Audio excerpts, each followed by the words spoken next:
Welcome to the Pitchwerks Podcast. I'm Scot MacTaggart. Over the last 20 years, I've been a sales rep, a marketer, a manager, an executive, a consultant, and an advisor. This show is designed to give you access to my list of contacts so that you can learn more about how to present your ideas at work and succeed in your career. Startups and salespeople, marketers and managers from the Epicast Network in Pittsburgh. It's the Pitchwerks Podcast. So like a perfect one is water bottles. Everyone knows what a water bottle is. Everyone knows that a water bottle is recyclable. Right. But if you have a little bit of water left in that water bottle, it's about 3-4 ounces, it's not recyclable anymore. No one's going to go and empty. Possible? Hey everybody, it's Scott. This is Wednesday, and welcome back to your Pitchwerks Podcast. I got a real treat for you. We got CleanRobotics in the house today. We got the whole crew, Tanner, Grant, Aakash, everybody in here talking about the trash can that automatically sorts what you throw away so that it doesn't go to the wrong place and cost more money and, just further pollute the environment. So I like what they're working on. I think you're going to like it too. We're going to talk a little bit about all the various elements of building not just a physical product, but like a big, daunting physical product that it requires a lot of different types of specialists to work on it. So, I'm going to ask you, if this is the first time you've heard this fine program, to subscribe to it. If you don't know how to do that, it's fairly simple. You find your application. If you got an iPhone, you have this application. Just go into podcasts.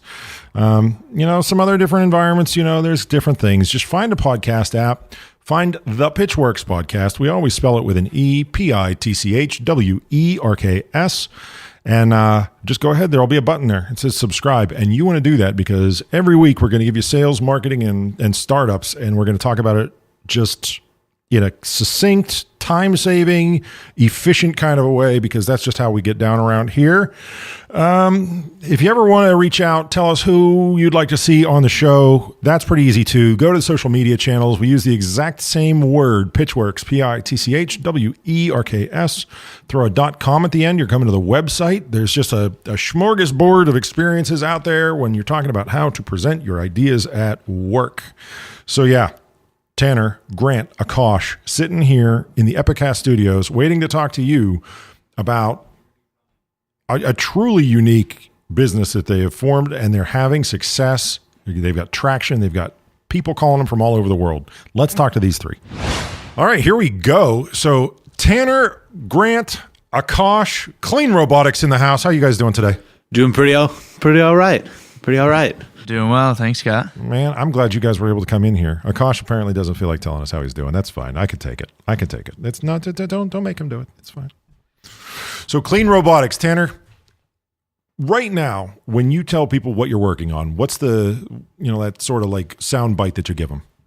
I would say smart trash cans. Just putting it simply. I love this. I love the brevity. It's the only way you can kind of punch through people's armor. They can only hear you if you're really brief like that. Oh yeah. I mean, it's something simple. Everyone knows what a trash can is, and you throw the word smart in front of it, and it makes their mind go everywhere. Yeah, and this is a bit I love, right? When you set somebody up to ask the follow-up question because they really do want to know, right? I like that approach. So smart trash can in the sense that, for the people who haven't seen it, you guys were at the Thrival event not so long ago.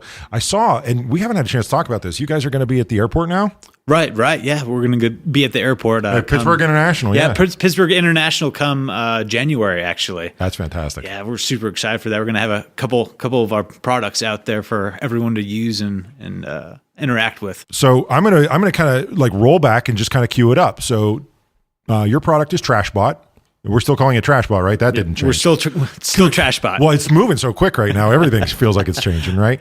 And I put something in the top, and Trashbot knows whether or not it is just litter or it is recyclable based on an analysis of what the material is. Does that sound right? Yeah. I mean, I'm supposed to be the one pitching to you, but well, I've taken an interest in, this. I mean, I first reached out to you a long time ago after definitely. We all got together for an event over at Ascender one day. And it was just like, I love what you're working on. If you ever need help, please let me know. And this here represents that milestone where I think we're ready to start talking to everybody about it. Oh yeah, definitely. I mean, the airport's a pretty good milestone. I mean, you got to believe this is where people start to say, hey, I want one of those. Oh, definitely. Yeah, more or less, you hit the nail on the head. It's just a smart trash can that automatically separates the recyclables away from landfill waste. And it does quite a bit more beyond that, but that's really at the core of our product. A lot. I mean, on its own, right? You know what I mean? You can blow people's mind with features. You can overdo features, right? And people don't want necessarily all of it all at one time. Like there was some feature on your smartphone where you were like, oh, I didn't know it did that. But if they would have stood there and tried to like read that list to you at the Verizon store, it'd be like, okay, here's everything it does. Like, how do I opt out of this? oh, look at the time. You know what? I got a flan in the oven. You got started though, and you had to be looking at all the different disciplines that go into building Trashbot. So there's an aspect of this which is manufacturing. So you have to find people who know about manufacturing. Then you're like, okay, well, we have to be able to do some type of analysis on what's coming into Trashbot, and it has to be like blind analysis. Like I don't have any reason to know what's going in the top of it. Oh, yeah. There's a marketing piece. There's a fundraising piece because you're selling a physical good. Like, I mean, don't take this the wrong way, but you took a giant leap of faith. Right. I definitely agree. And even beyond that, there's the hardware piece where it has to look nice, and garbage going into a robot is messy, and you have to design it for that as well. And that's what Grant helps out with. And Aakash is here, and he does a lot of our marketing material. Yeah. Again, trash can's been the same for forever. Now you said, Grant kind of works on like making it prettier. Grant, if I were trying to explain your job to somebody, what would it be? I would say making it look so clean on the outside that you don't know the messy things that are going on the inside. Tanner kind of hit on that, but I like that move. From the front, it looks like a really clean, just dumpster with a little robotic style. It's got the LED lights on the front. And it's so clean that you feel like when you throw something out, it just disappears. Now, are we comfortable talking price points? Like, do we have a price point at this point? Well, right now, we've actually been working pretty heavily on that, and we've got the pricing down so we can price it similarly to what your conventional trash cans in these places would cost. On top of that, we've got a monthly recurring revenue aspect too. So Tanner, no, it can't be the same price. I'm going to kick. No. Well, I think a lot of it is I already have expenditure set aside for these, types of things. Yeah. So it's easy to get in there with our sales and be like, hey, you've got this money set aside already, allocate it towards our thing. And then you've got your operational expenses. You're sneaking in because they've already budgeted. Exactly. Okay. But eventually, I mean, scaling is hard, and keeping all these different disciplines staffed is hard. And you said to me once, and I think we were just kind of sitting around. So, I mean, if I'm quoting you, and it's out of date, let me know. But the municipality, like where it's happening, actually affects the analysis. So it's like if this is not recyclable in my town, right? Right. And another one in another town would actually download different instructions and actually recycle the things that are appropriate for that town. Is that like a real thing? Is that live? Oh, yeah. Yeah. So that's cool. Based upon where your location's at, something what's recyclable in one place isn't necessarily recyclable in another place. Right. And the United States is a big place, and it's got a bunch of different municipalities, and it generally differs from municipality to municipality. So we do have to change our software depending on where we deploy just a little bit. We've got it down so it's pretty streamlined now, which is nice, but just got a big old list of what's recyclable, what's not, and it's constantly growing. And inevitably someone's going to throw, I was going to say, inevitably someone's going to throw a shoe in there and it's not going to know what to do with it. But one of our engineers, she put a shoe in there and trained it to recognize shoes just to spite me when I'm actually saying that statement now. So it will recognize shoes. It won't recognize some other things. But it learns as it goes. Office spite as like spur of innovation. That's a great topic for this week's episode. Shoe recognizing Trashbot. Oh man, it was a high heel. It's not programmed for that. The analysis though. I mean, I'm just dropping it in. It's not actually like grabbing it out of midair. It's not really handling it until it drops into the bucket. I mean, how long does that analysis take? So it's only a couple of seconds. So nice. Honestly, we really wanted to make the experience similar to just any other trash can. The only thing that is different is it actually gives you feedback on where your item went. Oh, that's cool. Yeah. So it's just a normal trash can. Go up to it, drop an item into it. You don't have to do anything else. When I advise people, like there are a bunch of people who want to do some type of startup. Like they're like, I am an entrepreneur. I really want to start a business. I feel like I've got something to lend the world. But a lot of times people will tell you like, I don't have an idea of my own. And when they tell me that, I always say, look for the thing that nobody else is doing, right? Like everybody did apps for the longest time. Like, and there's an app for just totally obnoxious, useless things. And if that's your passion and you love it, I guess that's all right, right? But in terms of like what I advise people to do, Trashbot is right down that alley. Like anytime you're looking to start a business and you get in and there's 50,000 competitors, you have basically accepted the fact that you're not going to make as much money, right? Oh, definitely. I'd say what people don't recognize is all those waste haulers and everything that you'll see in overalls and the dirty clothes. People who own those companies are all millionaires. Yeah. They're all, and it's not the most glorious or sexy thing. You're not making iPhones or something. Yeah, that's exactly the kind of thing, right? And it was like, oh, well, phones are so very exciting. Phones are amazing. And you say like, yeah, but what's the margin? 10%? I mean, there's small. I mean, if you're really lucky, because so many people want in that space. What are you going to say, Aakash? Yeah, like you mentioned, Scott, nobody's really feels connected to their trash cans. So nobody feels really connected to their trash cans. So it's really hard to generate that feeling in people towards the trash cans. And I think you hit the nail right on the head by saying that entrepreneurs today are pursuing ideas which they feel are out of the box, but are very safe.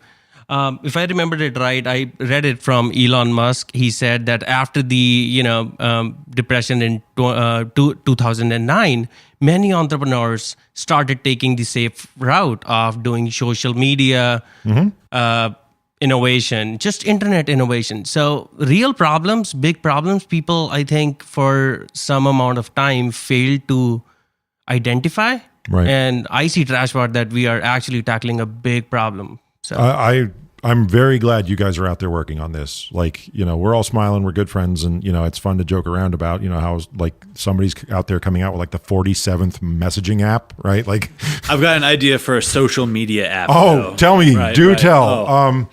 The real problems that need to be solved, right? That everyone seems to shy away from. I mean, like we can't encourage that enough. And it's hard. Like I said, and I do want to come back to this. Finding a team of people who can engineer, who can do industrial design, who can market. I mean, you've got a large team. I mean, I've seen all the different people that are working at CleanRobotics. This is not easy. I mean, how many people are associated with this thing now?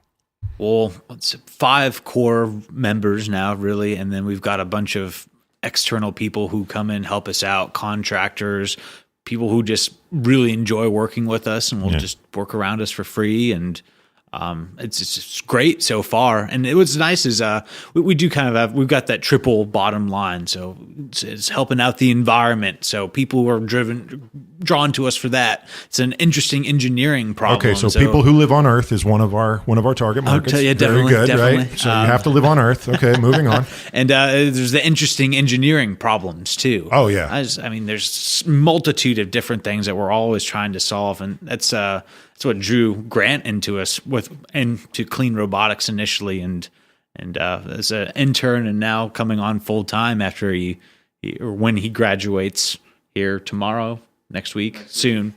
Is it going to happen? It's going to happen. Confirmed. Right. I will graduate next week. All right, I'm glad. If you go to Alabama, there is less interest in global warming. If you go to California, where the fire season has extended so much, it's a little bit more of a hot button issue, right? Definitely.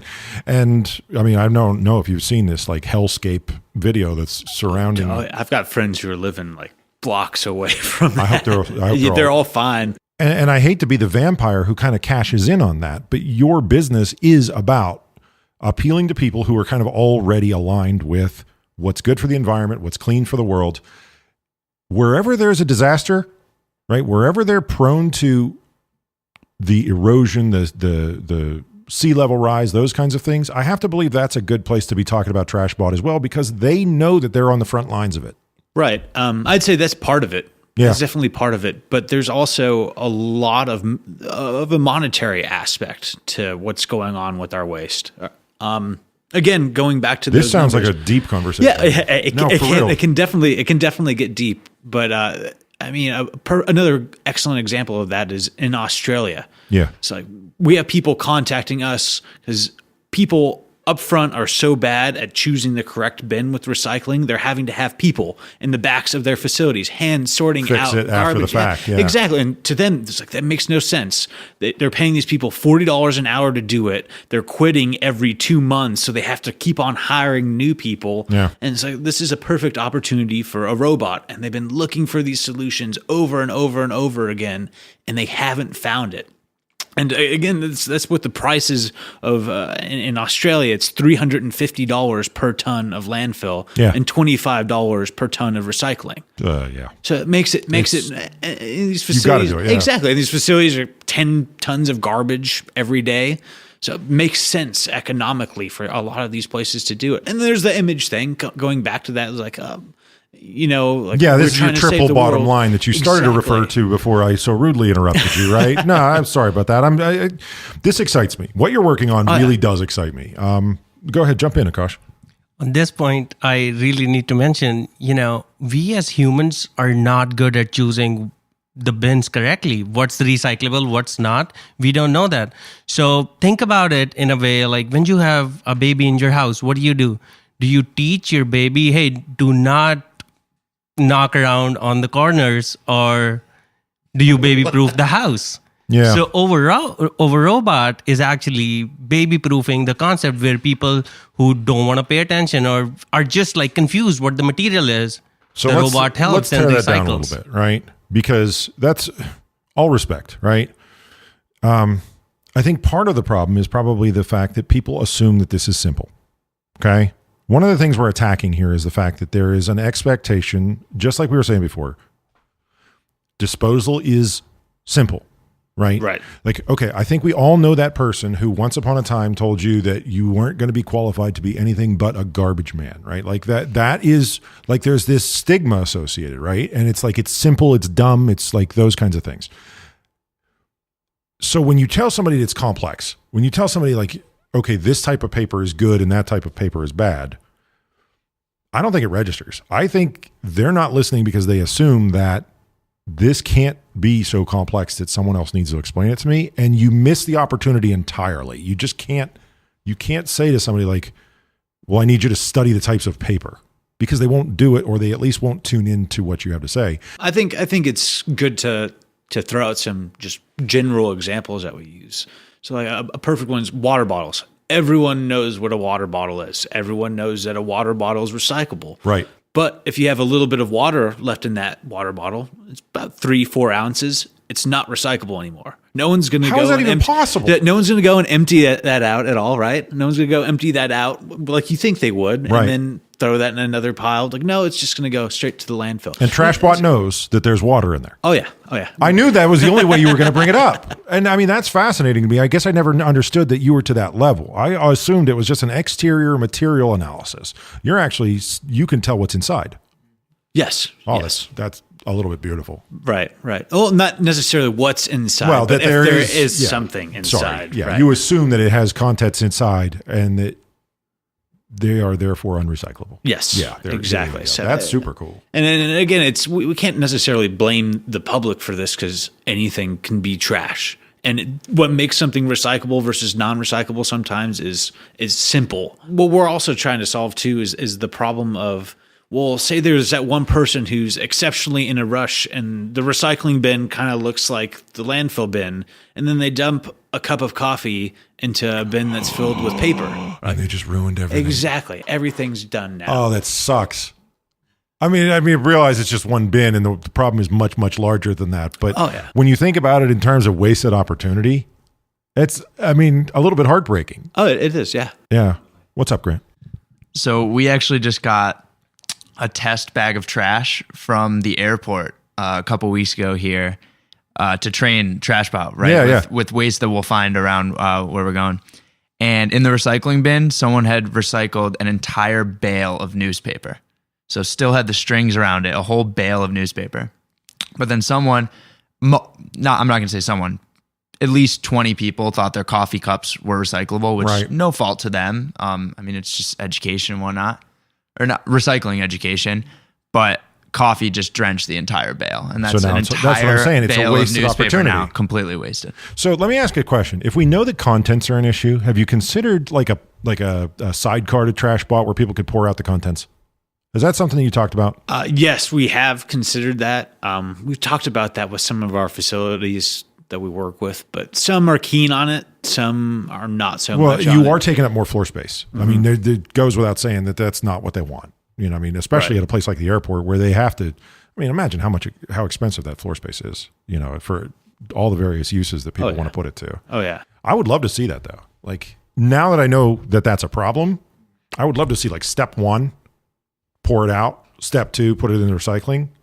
I don't know. I mean, like you said, I mean, not everybody is necessarily thrilled with that as a concept, but I mean, if somebody's really committed to this, I would think that they would at least want to hear you say it. Oh, definitely. We're working to get there eventually. Yeah. And also adding, that educational aspect to it too. It's we'll show you a picture up on Scot's website, and it's got a giant screen behind it too, and we can put just about anything we want on that screen. So we're looking to educate the public eventually once we have the bandwidth in order to really be able to develop that further. Yeah. And also, not just right now, the Trashbot just is a binary sorting, so just the landfill and the recycling, but eventually getting into that compost landfill and recycling too. And that's where you're really, like you were talking about earlier, you're really hitting those environmentally conscious people then, because that's starting to really become prevalent in a lot of different areas. Yeah, I mean, it makes perfect sense. There's some of those things, I mean, you can subdivide infinitely, but there's, probably 3 useful categories at this point. Right. And I don't know. I think you are likely to be more versed, more read in to sort of like what is and is not recyclable than probably all but maybe 1%, 1/2, 1/10 of 1% of the population out there. I mean, are you guys speaking at conferences and telling people about this? Well, as much as we can, yes. At the same time, we're not always the best about recycling, so that's why we made a robot that will do it for us. Well, yeah, I mean, but if you're the person who programmed the logic, right. Then you can explain it in a way. Let me put what you just said in a different context. Mm-hmm. I guarantee you there's someone who lectures on the need to recycle who does not understand the complexities of the actual material science. I guarantee it. I mean, it's not even a bet. I wouldn't even take your money because I'd just be fleecing you, right? There's someone who gets up behind that lectern 3 times a week in 3 different cities and he goes, let me tell you about the need to recycle, who is probably the person who poured that coffee over those newspapers in the recycling bin, right? To that end, right, that education piece becomes significantly more important because you're not just educating that guy who wants to convince me that climate change is fake, right? Right. You're trying to educate that person who is actually already an ally. And without the information, they are less useful. They are less effective. Oh, definitely. Definitely. That's a great point. We actually did deep research on what's recyclable and not in Pittsburgh. So make sure you check our blog. It has details that have never been discussed for Pittsburgh recycling before. We sat down with Kyle Winkler, who's the supervisor for recycling for the city of Pittsburgh. Mm-hmm. And there are details that I think all of the public would benefit from. Yeah, you have to be already predisposed to that though, right? Right. I want those people who, okay, so we talked before about that sort of like, it's not that complicated. Okay, you know who really thinks it's not that complicated? The person who lectures on it. Okay, if you don't have their mind share, we're going to have a lot slower adoption curve because they could be saying it for you. I would like to see what happens when someone gets up in front of a conference hall and says, the guys at CleanRobotics just told me ... whatever the latest and greatest is. because that's the person who's going to feel bad about it. That's the person who's going to try to undo the sins of the past that they've committed, right? That like they didn't even realize that they were contributing to that problem. They patted themselves on the back because the Starbucks cup went into the recycling and they didn't realize that the coffee inside of it basically disqualified not just the cup, but whatever else it spilled on. So you're available, like the unit is available now for commercial sale, yes or no? Right now we're really ramping up into production. That's awesome. Yes. Where are you building them? Here in Pittsburgh. Good man. Yeah. So it's we're not doing we're parting out all of our components and then we're doing assembly here in Pittsburgh. Right. Well, I mean, it's really difficult to build that many things in the same place. Yeah. It's especially they are containers. Yeah, They're right. Literally containers. There's a lot of open space in that shipping. Yeah. Exactly. So we're trying to make it. Grant has made them pretty easy to move and break down and ship out and everything. So we're looking to assemble, break them down, get them where they need to go. We do have a lot of pilot programs that are really happening here in these next few months, moving into a full sales cycle from that. We found that a lot of people, they're excited about our what we're doing at CleanRobotics and Trashbot, and they've reached out to us asking I'm sure for of them. You're a magnet. Absolute magnet. It's just wonderful, but they've never seen, the robotic trash can before. So can we get a couple? We want to see if it works. And once we get those rolling out, we have a feeling that's going to be just a torrent. Especially because they're, in malls and in airports and the most visible public places, high traffic public places you can imagine.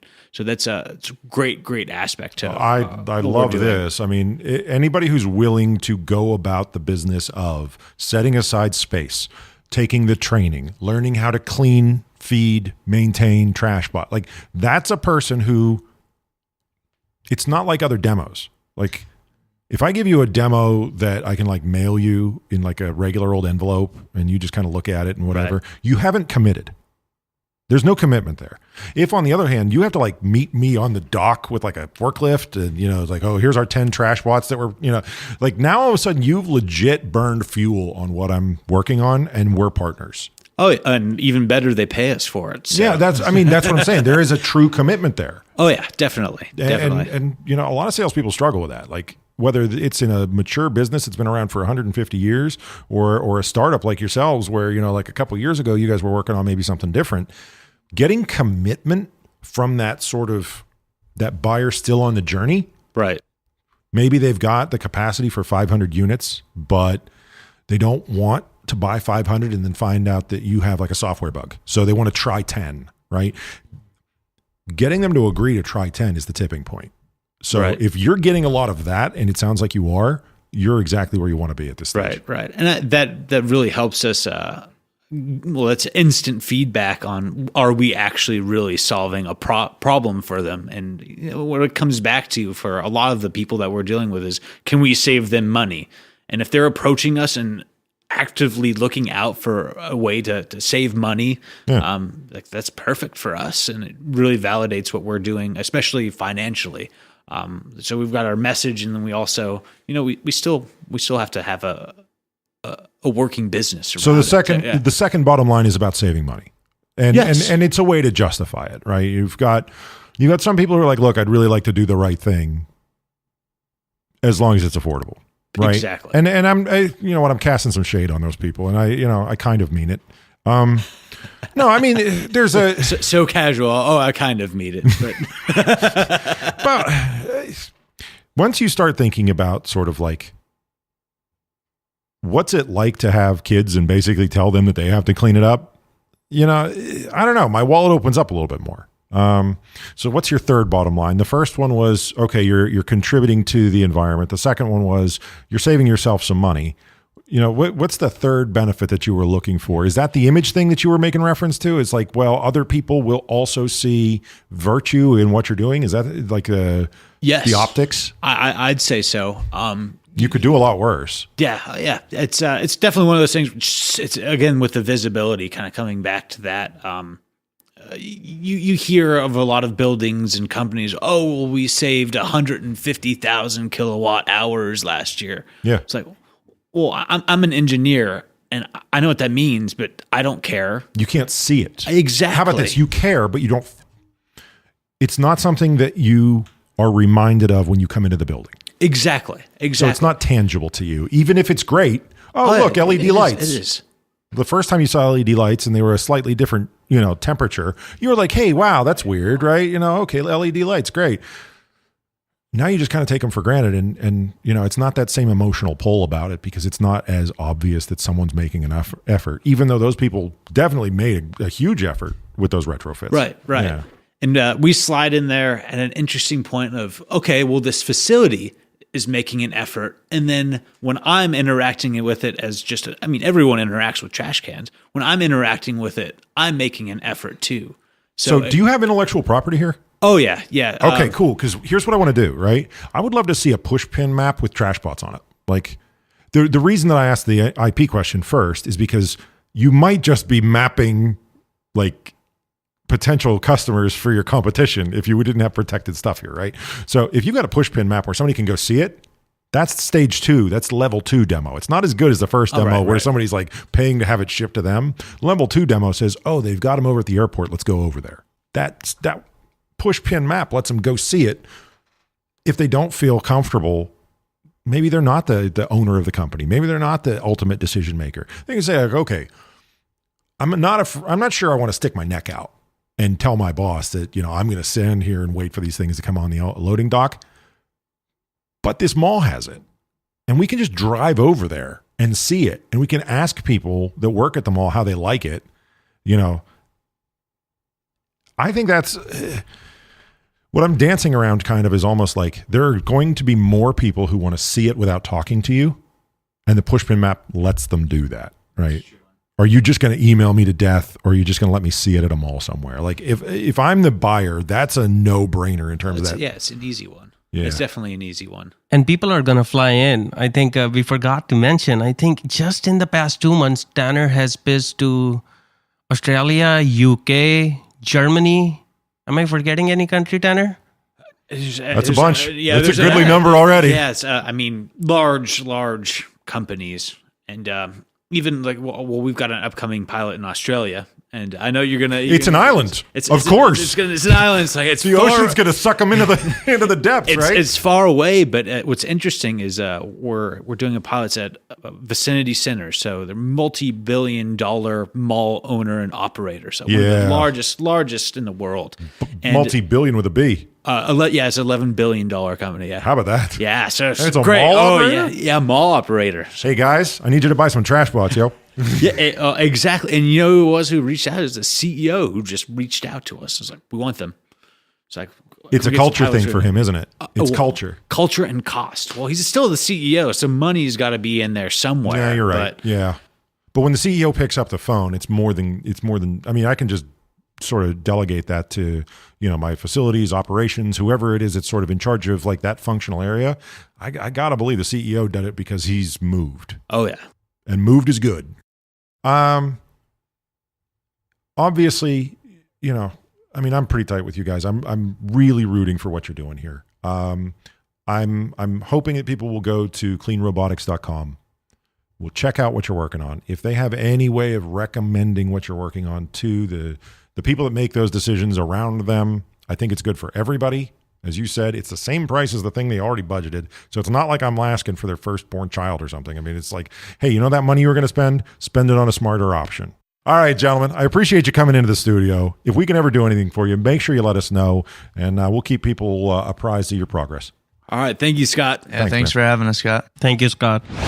All right, that is the end of this week's show. Thanks as always for tuning in. I cannot wish these guys more success. I like when people take on the hard problems. I like when they look at the stack of different disciplines that they need and they say, you know what, we can do that. We can get all those people in here and we can make this thing work. Reach out to us on the social media if you have any ideas or preferred guests or stuff you want to talk about. You know where to find us. Always on all of the various social channels under Pitchwerks. And we're looking forward to hearing from you. The Pitchwerks Podcast comes to you from Pittsburgh, Pennsylvania. A production of the Epicast Network and MacTaggart, LLC. Engineering and production by Buzzy Torek and Nick Miller. For more information, show feedback, and ad sales, visit pitchwerks.com. pitchwerks.com. On social media, find and follow the show on Twitter, LinkedIn, Facebook, and Instagram using that same brand name, pitchwerks.